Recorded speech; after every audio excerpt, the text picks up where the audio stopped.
Okie doke. So in the first lecture, we covered sort of in a sort of a quasi-heuristic sense, many of the sort of building blocks of a quantum field theory. And as I sort of strenuously emphasized, the Standard Model is a quantum field theory. And so the building blocks of a quantum field theory are also the building blocks of the Standard Model. And so this means that we sort of now have a recipe for building the Standard Model. And as I said, this approach is very much not historical. We're not going to build the Standard Model in the way the Standard Model was built. What we're going to do is build it now, because after the fact, we have a better understanding of what the building blocks are. So we will build it in the way that someone might build any theory of physics beyond the Standard Model, or the way you would build anything. You have different components and you put them together, and you see what you get. So we have this recipe for building the Standard Model, and that's sort of what we want to do in this lecture. And then we will go on to study the final product. We will study the properties of the Standard Model. Okay, so in some sense, the first thing that you do, the first building block or ingredient that I've discussed is the symmetries. So step one would be to specify the global symmetries.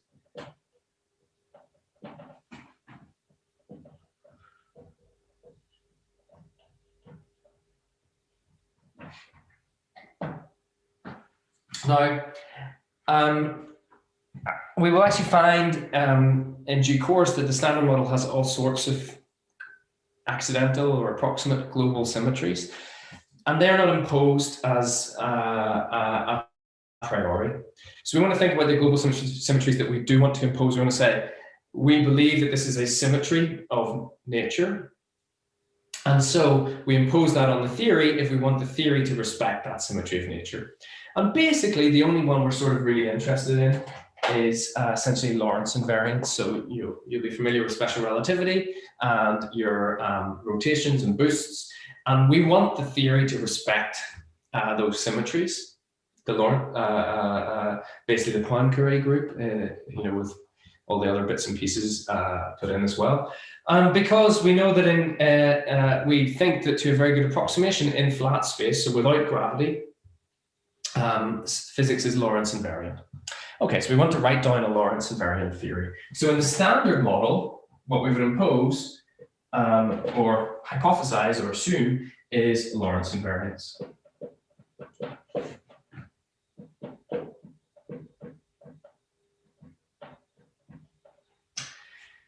Of course, in the Standard Model, we would also want to incorporate gravity in some sense. So we ultimately would gauge the Lorentz invariance. We promote it to a local symmetry, and that's what gives you general relativity. You may not be familiar with this fact, but general relativity is really sort of under the hood, as you'd say. It's actually a gauge symmetry, and it's the symmetry that you get, the local symmetry that you get if you promote essentially Lorentz invariance to being a local property, so that if you can do different boosts or rotations at different space-time points, you get general relativity. Why am I not specifying that as a gauge symmetry of the Standard Model? In reality, because I'm very nervous about doing that, because once we do that, we get gravity. And once we put gravity into a path integral, things start to go a bit wrong, basically. And because we don't really know how to fully understand a quantum theory of gravity. And it looks like if we just did the dumbest thing and gauged the Lorentz invariance, basically, and put that into a path integral, that would not be a complete theory of quantum gravity. That would lead to potentially some inconsistencies and so on. So we want to be a little bit more humble. And so we specify this just at the level of Minkowski space, just a flat Minkowski background, and treat it as a global symmetry, because we do know that at the energies that we can probe, where we're not really talking about quantum gravity, that physics, it seems, is Lorentz invariant. Okay, so this is sort of the Einstein bit. As I said, there may be other global symmetries that show up as a byproduct of the Standard Model, but we're not going to impose them a priori. We'll just impose Lorentz invariance. Okay, step two is that we want to specify the gauge symmetries.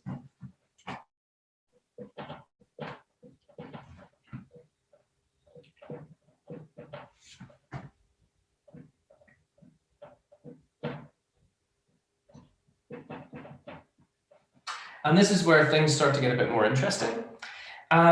Oh, by the way, sorry, when I go back to this quickly. When we're building a Lorentz invariant theory, this means that we will need to specify the representations under special relativity. So we will have scalars, which are scalars, they don't transform, essentially. We'll have fermions, which are spin half representations. And there will be vectors, which are spin one representations. So it does all follow. It is really a symmetry in a very analogous sense to the ones that we discussed before in the last lecture. The fields will fall under representations of this global symmetry. Okay, but now we want to specify the local symmetries, the gauge symmetries. And things get a little bit more interesting here. Now, this is where it starts to really become a bit more like a cookbook and a recipe. And in fact, you know, the way I'm going to present this is very much akin to if you were a theorist like myself who's a model builder. And when your role is to come up with new theories. In practice, folks like myself tend to follow a sort of a procedure relatively similar to this, where we sort of guess or hypothesize at different symmetries, and put them in and see what happens. And in the standard model, the gauge symmetries that we would hypothesize would be a U1 symmetry, which we call hypercharge symmetry, and it's this guy that's ultimately going to enable us to have electromagnetism. And an SU2 symmetry, we sometimes call it SU2 weak or SU2 left. The most important thing is that it's I'll call it weak, it's non-abelian symmetry.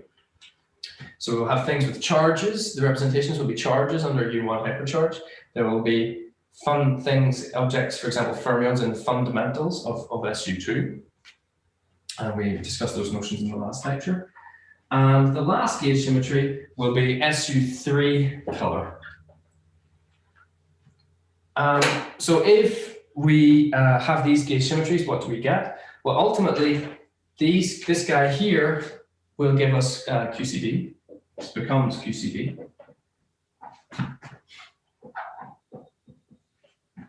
And these guys here will sort of mix up. They get spontaneously broken, and I will explain what I mean by spontaneously broken.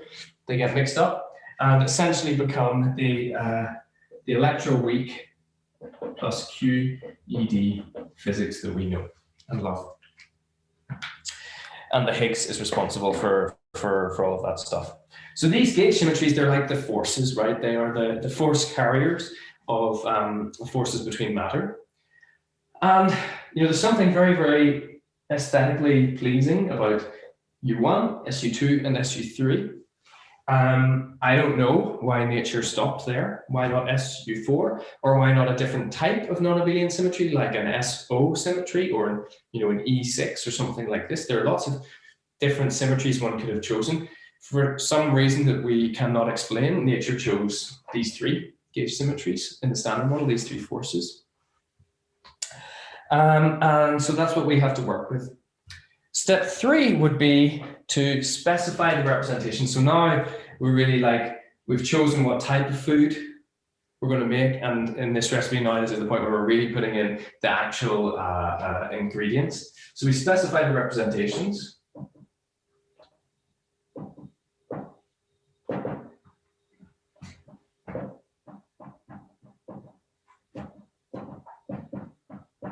And we sort of call this the matter, putting in the matter. So this is something that is more flexible than, for instance, just picking gauge symmetries or global symmetries.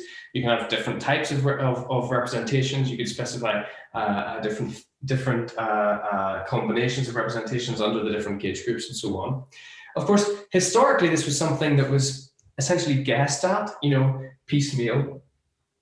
So step by step, you know, our forebears were thinking, well, what if there was, you know, these two symmetries, and then the fermions were in this representation or in that representation, then what would you get? And like, oh, this one happens to work pretty well, so let's go with that. That's how it worked out, and often the guesses were in advance of it being experimentally confirmed. So, for example, you know, the electroweak group of SU2 cross U1Y, there were actually in the 70s, there were lots of different guesses for what it could have been. And it was only after the Large Electron Positron Collider, which ran in the 80s and 90s, that it really confirmed that it was really these two symmetries. And I would really urge you to read, and how it confirmed that was really that only this combination really gives you the prediction of the W and Z masses as they relate to the gauge couplings in this way. Other examples would not give you that. And so they really picked these two out. I would really recommend for you, when you, this may seem a little bit ad hoc to you, but it's really the spirit of model building. You sort of hypothesize different symmetries, hypothesize different representations, and see if it works. I would really recommend reading Weinberg's paper, a model of leptons. So he wasn't even worrying about, quarks and things like that at this stage. He was just trying to guess the symmetry structure behind the electroweak sector and behind the leptons. And recall at that time, they didn't have any energies anywhere near the energies required to produce a W boson or a Z boson. Far from it. So he was working in the deep IR at very low energies, and he was looking at the structure of that IR theory and trying to guess what might be in the UV. And it's really remarkable. And the spirit of it is the spirit of the paper, A Model of Leptons. It's really wonderful to read because it really comes through that this is for him very much a guess, an attempt at what might be going on. But then ultimately, that is exactly what was confirmed. It was really this symmetry structure and the representations of leptons that he hypothesized that were absolutely confirmed in nature. Nature actually did that. But when you read the paper, you see that there's a real sense of taking a punt on the symmetry structure. Anyway, so we're not building it like that. We're building it now that we know the building blocks of quantum field theories. When he wrote that paper, wasn't even really a consensus in the community that quantum field theory was the right way to go. We know that, and we know how the building blocks go, so we can view it from a very different perspective. It's like we've got the Lego kit, but the instructions have sort of been provided rather than seeing a bunch of Lego pieces and having to put together, a castle or a car or a boat or whatever is made up of those things. So what happens in the standard model? So in the standard model, we have a bunch of different representations, and we have to think about the global symmetry, so essentially the representations of the Poincare group, and the gauge symmetries. So in the standard model, it's a bit more involved. I hope I don't run out of space here. So I'm going to draw columns for the different symmetries.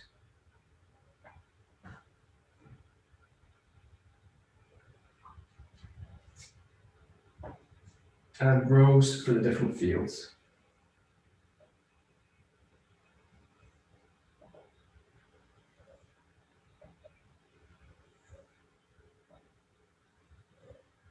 No, this isn't enough.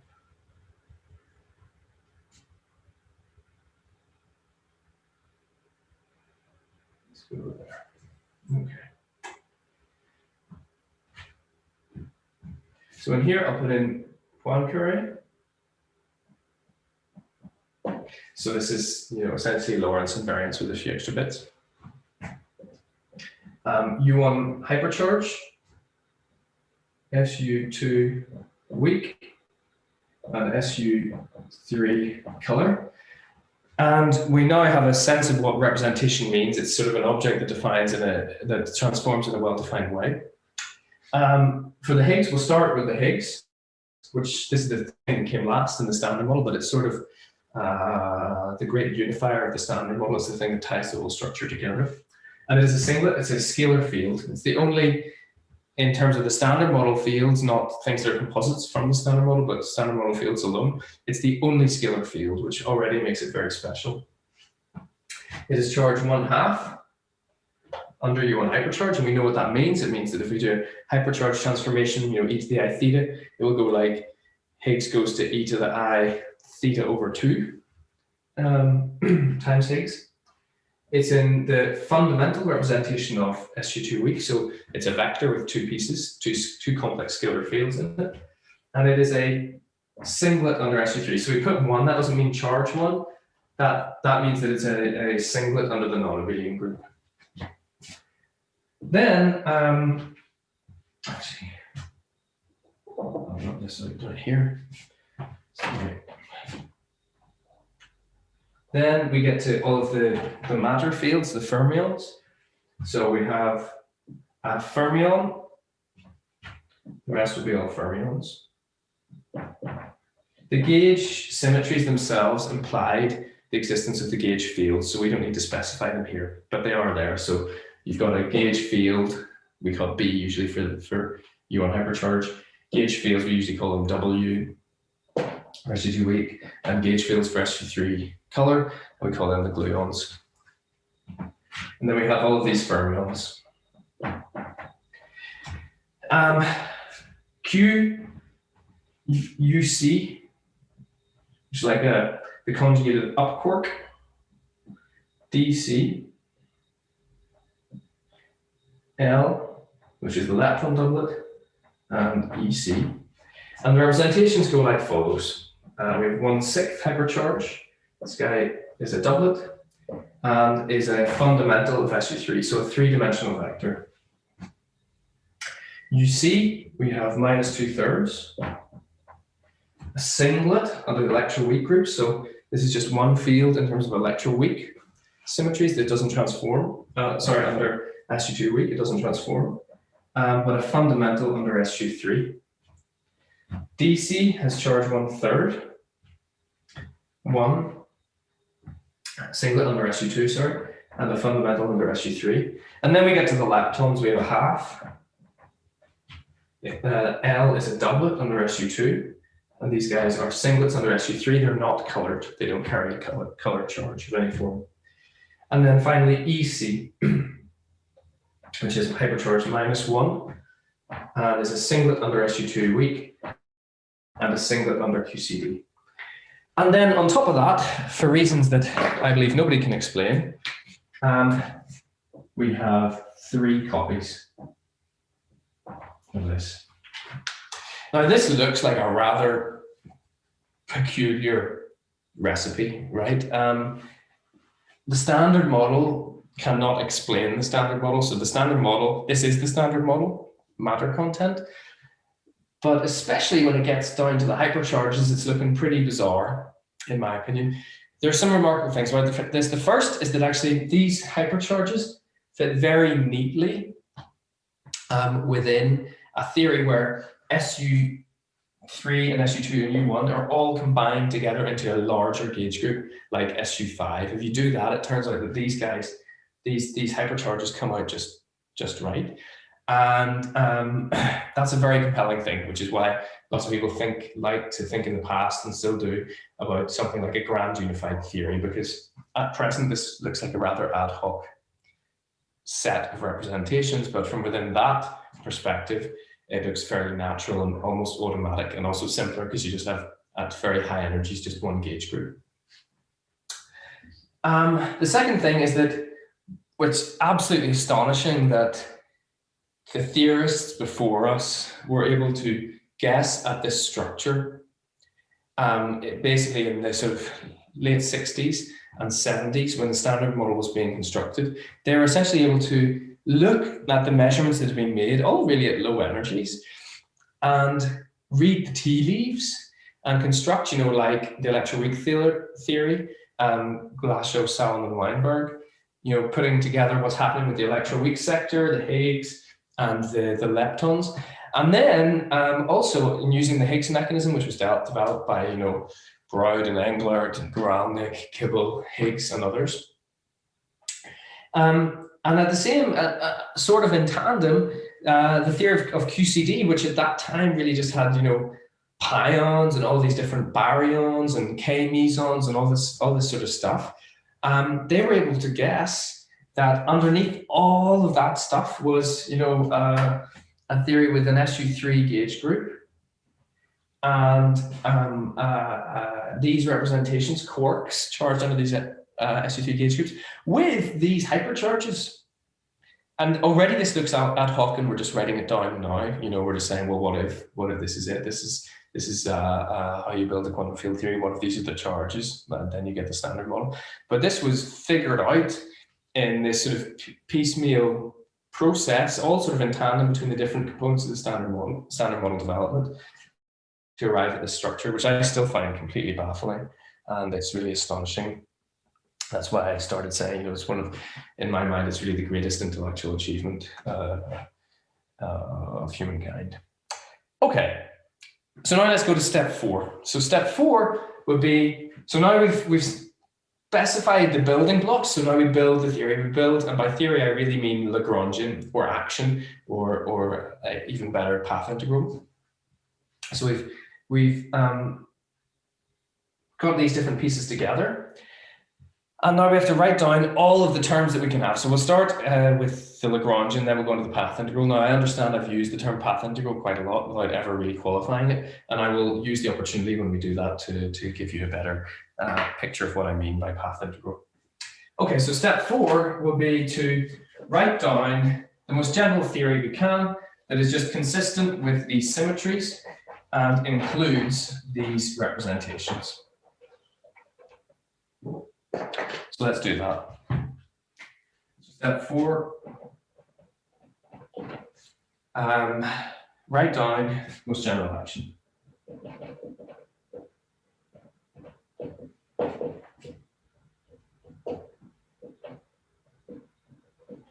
Action, or for our purposes, this will be most general Lagrangian. Okay.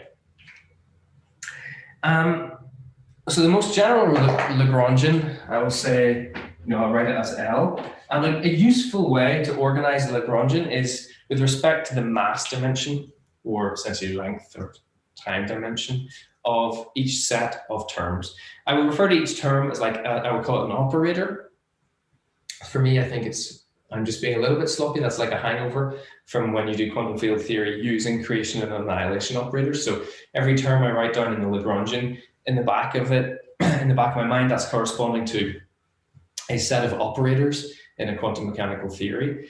But they don't have the same sort of interpretation when just in terms of the Lagrangian itself. But nonetheless, I use that notation.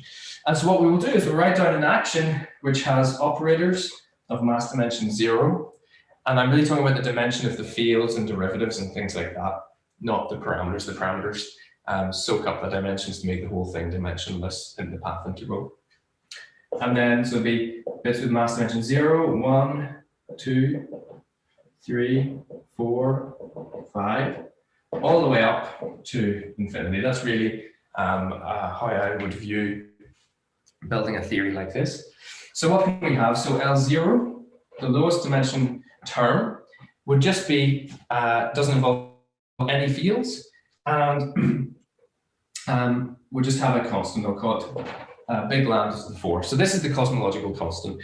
And in a path integral, it has no consequence whatsoever. You can always renormalize away or add or subtract energies, vacuum energies. And because the geometry is always flat and there's no gravity, it doesn't do anything. Of course, in gravity, it's totally different. This term wreaks havoc with the universe because it's the cosmological constant that makes the universe inflate. But in terms of the quantum field theory that we're studying, it has no consequence. L1.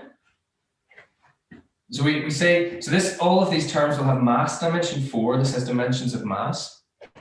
They'll always have dimensions of 4 because the Lagrangian times the volume integral has to be dimensionless. So the whole thing is dimension 0. So the terms of the Lagrangian have to have the same opposite mass dimension as the volume, which is mass to the minus 4. 1 over, mass is dimensions of 1 over length. But when referring to the mass dimension, I'm talking about really the mass dimension of the fields and derivatives in the thing. So the rest of all the other mass dimensions are made up again by just the dimension of the parameters in front. At dimension 1, there's nothing we can write down. And the reason for that is the gauge symmetries. So we saw that for the gauge fields, the field strengths, which give the kinetic terms, they had at least a derivative and a field. So that's the mass dimension 2. So it's not going to enter at mass dimension 1 if we have something like that. And all of these guys are not gauge invariant. So that we could imagine, well, the Higgs has mass dimension 1. We can tell that because the kinetic terms, d mu Higgs has to have dimension 4. and d mu has a mass dimension 1, so that means the Higgs has to have mass dimension 1. But if we just wrote down, for example, Higgs, then that wouldn't be gauge invariant. If you perform a hypercharge transformation or an SU2 transformation, that would actually change, so it's not invariant. So at mass dimension 1, there's nothing we can write down. At mass dimension 2, something starts to happen. We can write down a mass term as a mod Higgs squared, but that's really what I mean by that is Higgs Hermitian conjugate dot Higgs. And we know that so it's complex times itself, complex conjugate times itself, which means that under hypercharge that will be invariant, but it's also Hermitian conjugate, so this is a doublet with a dot and then the doublet. And because it's Hermitian conjugate, it will also be invariant under SU2 transformations. So we have our first most important operator in the Lagrangian, which is the Higgs mass. So it's not the physical Higgs mass, but it's the mass term in the Lagrangian corresponding to the mass of the SU2 doublet Higgs, this H guy here. Okay, there. Somehow, this is also, you know, what caused this term itself is what causes most of the head scratching of theorists, because it's very, very confusing for many reasons that I will come back to in later lectures. Okay, what about mass dimension 3? It turns out at mass dimension 3, there's really nothing else we can write down. 0. And then we go to mass dimension 4. Let me put, so just recall that's 0, and then we go to mass dimension 4, and then all sorts of stuff starts to happen. So we have, for instance, the gauge kinetic terms. So remember F mu nu, those terms, but also it's really the sum over all of them. Because there was the U1 gauge field, there was the SU2 gauge field, and the SU3 gauge field. And so you sum, and these are also have indices corresponding to the generators of the gauge group, if you recall. Then we also have terms like the Fermion kinetic terms. So I will just write a generic Fermion as psi, and then a covariant derivative in psi, and we sum over all of the Fermions. So that's over all of these guys here. And you see psi bar is made up of the Hermitian conjugate of psi. We'll talk about Dirac versus Weil fermions in a bit. And so this term is gauge invariant, and it's mass dimension 4. Then there are also the Yukawas, which I will write as the sum over ij, yij. And then this is sort of rough hand, psi I, psi j, and then the Higgs. So this is now starting to, the gauge symmetries are really starting to feature here, because we can only write down the terms that are allowed by the gauge symmetry. So we can have, for instance, if you look at this table over here, we could have Higgs, in terms of hypercharge, we could have Higgs LEC in here, because that would go half, a half, and minus a half.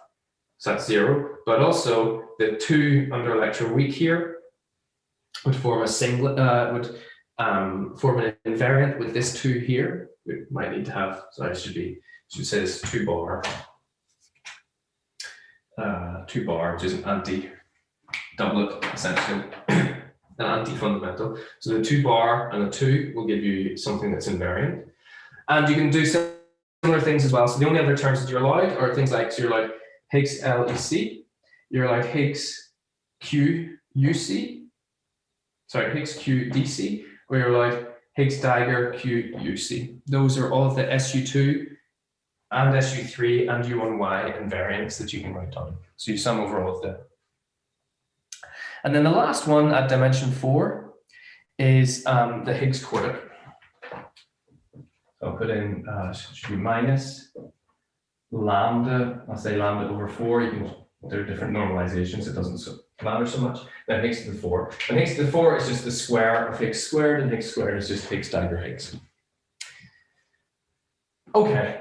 So you can see different interesting pieces here. So this is the gauge kinetic terms. Here are the fermion kinetic terms or matter kinetic terms. Here are the Yukawa terms. And here are the Higgs quartic. And here is the Higgs quartic term. Okay, I hope you can read that okay. But let's carry on. Let's not stop here. We want to go all the way to infinity. And so what do we get if we carry on? I'm going to rub out this table. It'll probably be, would have been maybe useful to keep it, but we don't really have space.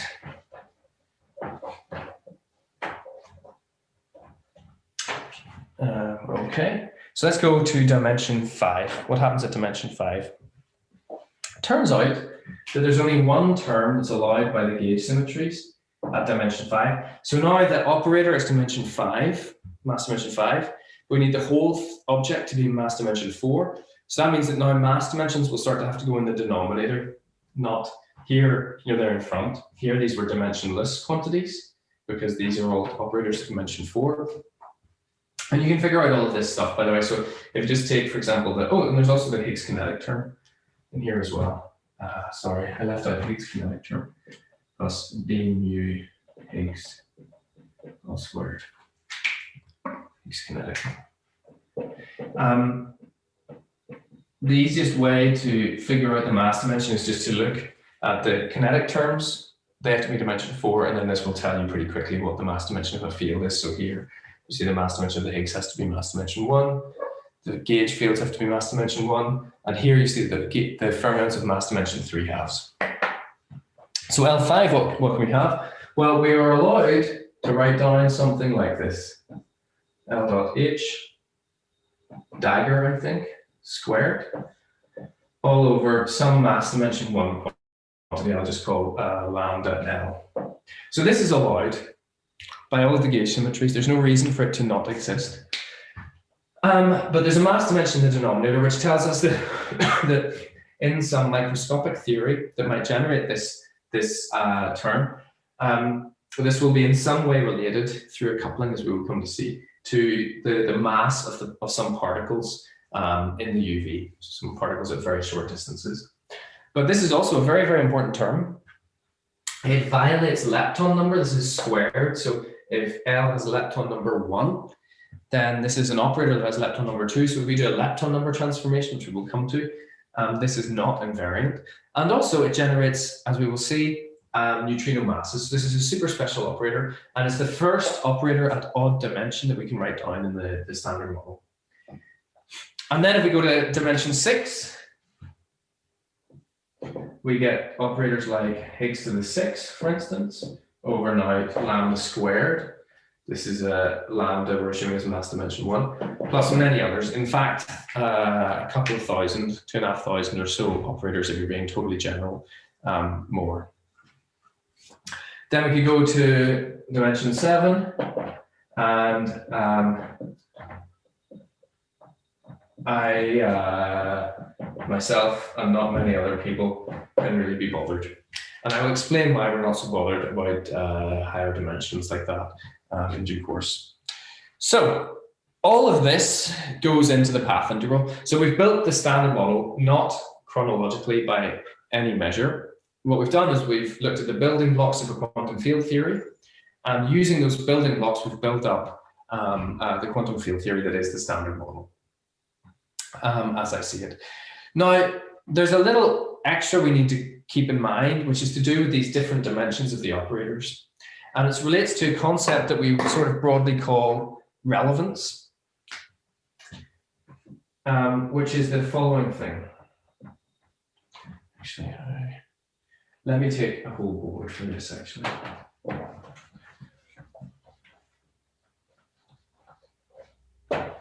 There is a sense in which an operator, like these different terms in the Lagrangian, can be relevant or irrelevant, or marginally relevant.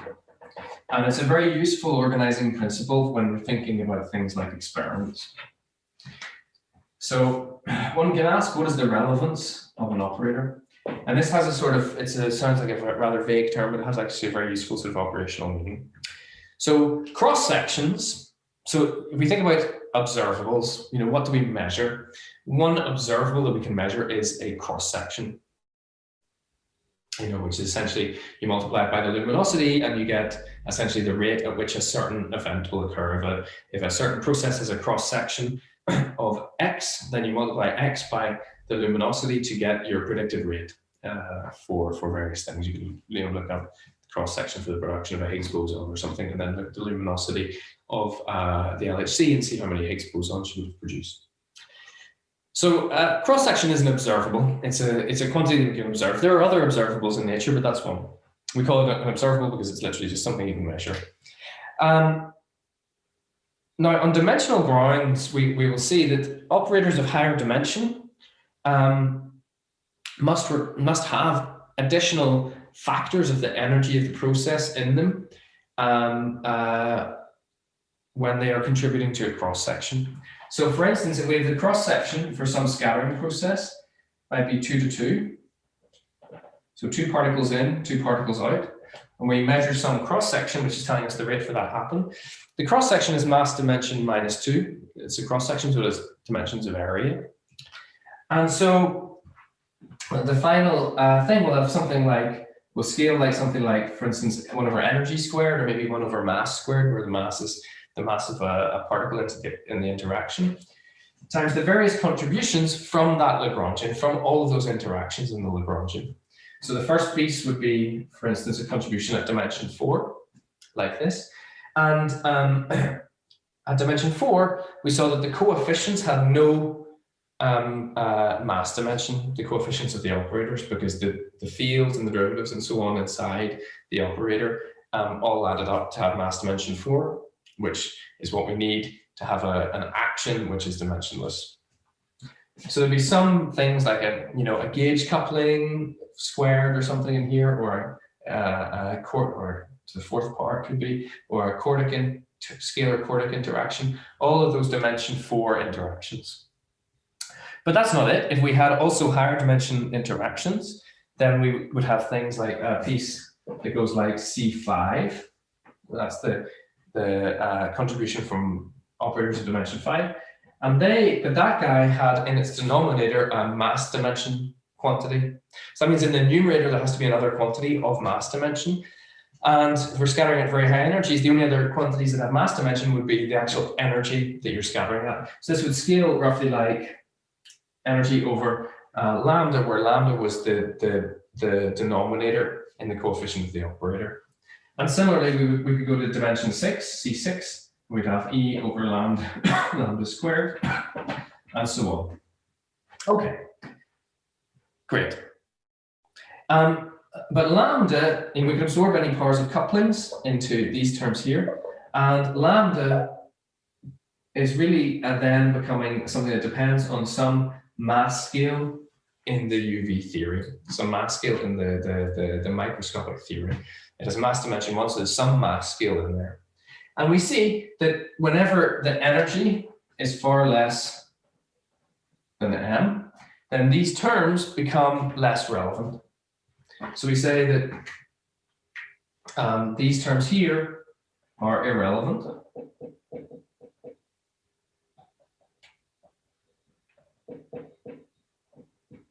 And this term here is marginal. So if we are scattering at energies far below the mass scales m, then these terms don't matter. We can ignore them. And in fact, all we would really care about is the dimension 4 terms. Those are the terms that are relevant, that are important at all energy scales. And so in the standard model, we can write down all of these higher dimension operators. They're all allowed by the gauge symmetries. And then we can go and measure and see if they're present or what the size of their coefficients are. And at present, there's no evidence that, that those additional operators exist with coefficients that are of a magnitude that is perceivable at, for instance, the LHC. And so when we're working with the standard model, it's totally fine. At the moment, it's a totally fine approximation. It may not be as we continue to study scattering at higher and higher energies, which we can do at the LHC by waiting a longer time, because the energies all have different, the interactions all occur at different energies. And so if you wait for a long time, you can observe a process that's rare. And in terms of scattering protons together and smashing them apart, it's very rare that you find, for example, a gluon or a quark in each proton that's carrying most of the momentum. So at a proton collider, if you wait for a longer time, you get to sample larger, higher energy scattering events. Limited, of course, by the total energy, never more than 14 TeV, of course. But at present, it's an okay approximation to actually ignore these terms. That may not always be the case, but at present, it's okay. And so that's what you see in a mug, or a t-shirt. When you see products of the CERN shop, or the CERN media folks, of the standard model. I'm not sure. I think perhaps John Ellis wrote, perhaps it's his handwriting, I'm not sure, but you can buy these mugs or t-shirts with the standard model written on them. And they only go to dimension 4 because at the moment, there's no evidence for anything beyond dimension 4. If we discovered that there was evidence for these for non-zero coefficients of higher dimension operators, that would be telling us that there's some mass scale where we're going to see a new particle. So that's why it works out. Basically, as you go to lower and lower energies, once you go below the energy of new particles, so that below the mass scale of new particles, what that corresponds to in the effective theory, which would be the standard model, it corresponds to these higher dimension operators. So perhaps it will be extended, but at present, the thing on a mug, which goes to dimension 4 and below, is a good approximation. Okay, just another little tool. This is probably not so necessary for you, but it's one that I think will be important in the future when we're thinking about probing the standard model at the LHC or at future colliders.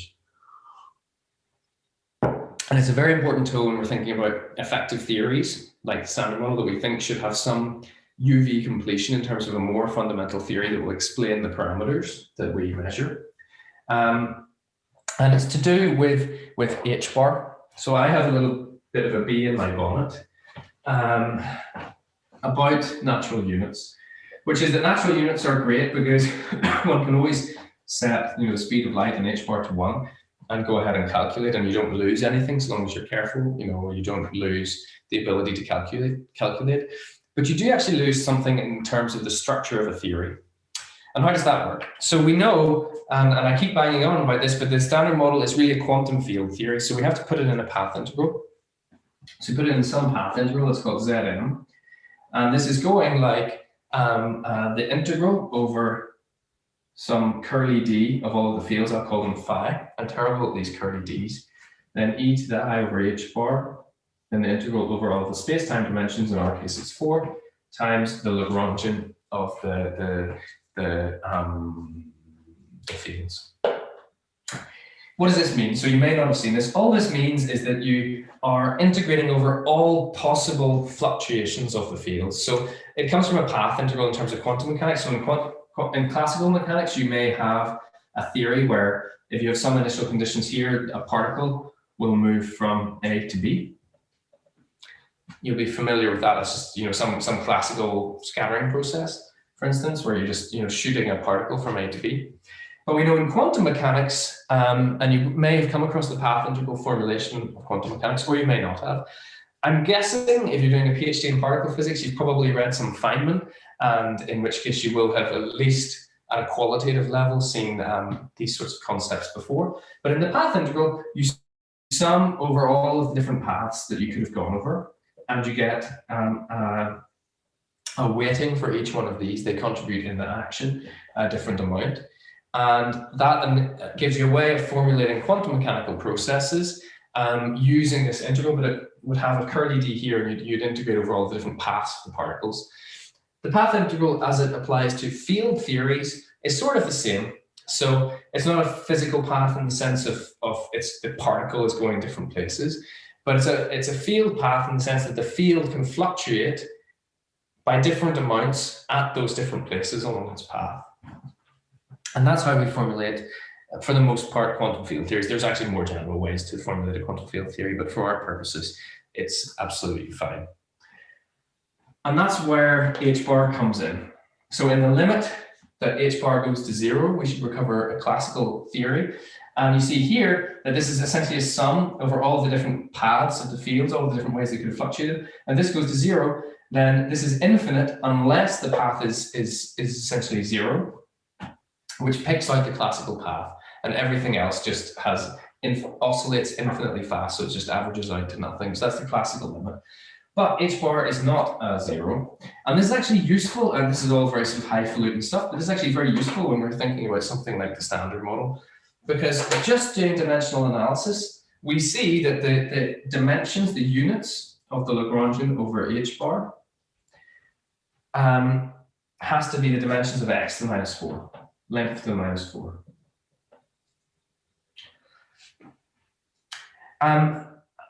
And then this tells us, so then we can use this, so we can actually look at the terms in the Lagrangian, like the Higgs kinetic term and the gauge kinetic terms, things like that. And we see that, for instance, the dimensions of the Higgs field, Higgs field squared, has the dimensions of h bar over x squared, and so on. We can do a similar thing for the fermions and so on.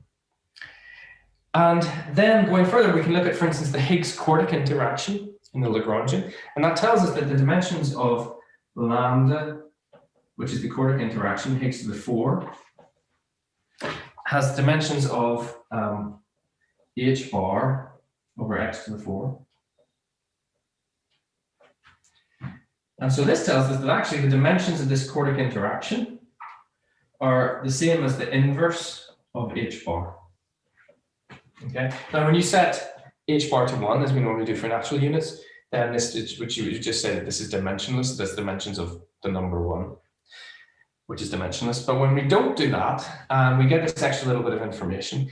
And so we see that, and you get a similar thing if you do it for gauge fields, that things like gauge couplings, like E, for instance, have dimensions of, or E squared, or G squared, where G is a gauge coupling square, dimensions of 1 over h bar. And this actually already explains why you see quantum corrections entering in things like the electromagnetic fine structure constant, like E squared h bar, because only that is a dimensionless quantity. So if you want to see what the overall correction to some process is, that correction in dimensionless units must go like h bar, because it's quantum, and then some power of the couplings, and it will always have to be like E squared or G squared. So for instance, in QED, we get that the fine structure constant is something like an E squared over 4 pi, but with an h bar. So now we can actually put this to use. And I just want this is to preemptively clear up a common misconception, even amongst theorists, that comes up all the time. So now let's go, so we did this for the Higgs quartic here. Let's go ahead and look at something like Higgs to the 6th operator. So this is a dimension 6 operator now. Over some, I'll call it lambda h squared.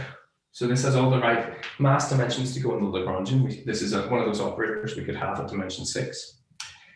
And we see then that the coefficient 1 over lambda h squared has dimensions of the same dimensions as 1 over lambda squared x squared. So it's going like dimensions of h bar squared with the appropriate mass dimension. That's the mass dimension 2, length minus 2.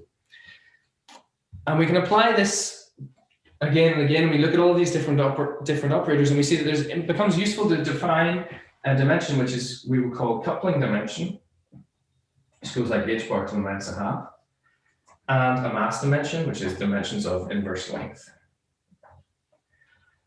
And then we see that, for instance, that 1 over lambda h squared has dimensions of coupling to the 4 over mass squared. Sorry, let's say dimensions of this guy. Now, why is this useful? Why is this useful? This is useful because what it teaches us is that in any theory, you may, in natural units, you may be inclined to interpret the denominator of higher dimension operators as being a mass scale. So you would say, well, if there's some theory, microscopic theory that generated this guy, then if we do scattering around the same energy as lambda h, for instance, in this example, we should see a mass scale emerge, and there should be new particles at that mass scale. That is actually simply not true. For example, for Higgs to the 6, it actually has dimensions of coupling to the 4th power, where coupling is the same units as, for example, gauge coupling, divided by mass scale squared. So if the coupling is very, very small, then to get the same size coefficient, the mass scale has to be small, so that the new particles may show up actually at much lower energies than the corresponding term here. Or if the coupling is large, they may show up at very high energies. And it's absolutely impossible to tell within the effective field theory itself what mass scale exactly they will turn up at. You can sort of ballpark an absolute upper limit by assuming that the coupling is like something like 4 pi, because then the theory would be non-perturbative, and this works well, for example, for QCD. I should say this, it's an interesting homework exercise to look at the 4 Fermion interaction for electroweak physics. So we had the Fermi interaction that is explained by the electroweak theory. So the Fermi interaction is a 4 Fermion interaction. Let's just write it like this, 4 Fermion over some mass scale. Let's go lambda psi squared. And in practice, that corresponds to things like, a muon, an electron, 2 neutrinos, or something like this, divided by v squared. This is all just schematic, like something like gamma bar, gamma mu, neutrino, E bar, gamma mu, with some left and right structure, neutrino, mu E, over V squared, where V is essentially actually the expectation value of the Higgs field. And you can look at this and you can see that the only thing that could possibly enter here is something that has dimensions of mass divided by coupling squared. So this has to be going like some coupling squared, psi to 4, over mass squared. And indeed, when you look at what the prediction of the electroweak theory is for the Fermi interaction, you see it's literally the electroweak gauge coupling squared, G, divided by mw squared, which is the mass of the W boson, multiplied by some relatively unimportant factors of 2. So this is a very useful concept. Okay, and finally, just my last little bit here concerns renormalizability, which is also, if you've had any sort of forays into quantum field theory and the many puzzles surrounding quantum field theory, you will probably have come across this concept of renormalizability. I don't view it in any way as a fundamental thing, but it is also a useful thing to keep in your mind.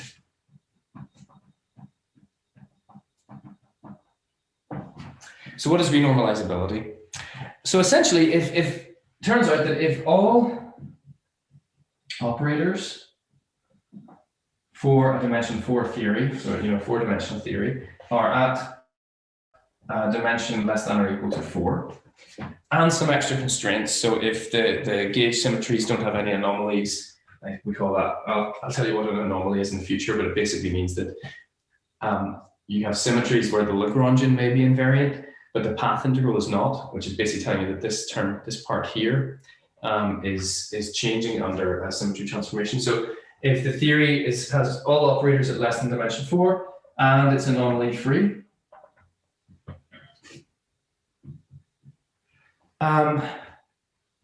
then if you write down just the 4-dimensional theory and below, so all of the operators at dimension 4 and below, you will have a finite number of parameters. And it turns out that then so I'll just write this down, have a finite number of parameters.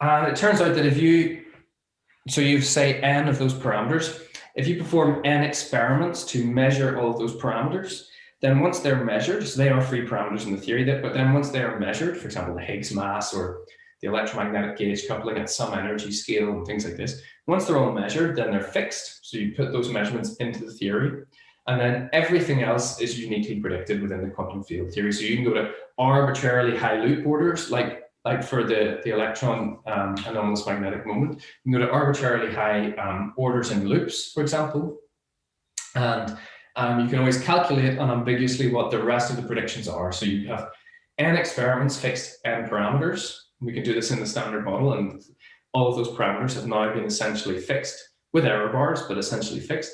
And then the theory becomes entirely predictive. Everything else that you calculate is a unique prediction of that theory, and it's not negotiable. Of course, if it's not renormalizable, if you do have higher dimension operators and things like this, then you can still calculate and make predictions, but those predictions have error bars on them, essentially, because if you have higher dimension operators, you sort of need all of the higher dimension operators in the theory. You need to go all the way to infinity. And you would say, well, then there's an infinite number of parameters, so the theory isn't predictive. That's not really the case. It is predictive, but only to within some approximation. And this is the case that we were in, for instance, with the theory of pions and baryons before we went to energies above the QCD scale and measured, for example, the QCD interactions. That theory of pions, we call it the chiral Lagrangian, it is predictive. You know, predictions were things were calculated, predictions were made, and they matched experiment. Is a very much a predictive theory. But there are sort of error bars on related to where you truncate the number of parameters that you include in your calculation. For me, but not for everybody, so this is entirely a matter of taste or perspective. You know, the standard model is an effective theory, so I don't place any great emphasis on renormalizability. We know that there is physics beyond the standard model. There's the quantum theory of gravity, whatever it is, and all sorts of bits and bobs, dark matter, and so on. So I don't view the standard model itself as unique at dimension 4 as a fundamental theory, because it cannot be the fundamental theory. So because of that, I don't place a great deal of emphasis on the fact that it's renormalizable. Nonetheless, the fact that we've performed these experiments at the LHC and these measurements, and at present there's no evidence for those higher dimension operators, it's starting to smell a little bit like perhaps there's something important, more fundamental or important about renormalizability that we're maybe not understanding yet. But there's no, at present, I view the standard model as an effective theory, so I don't place any great premium on renormalizability, but it should be a concept that you're aware of. Okay, and let's leave it there for today.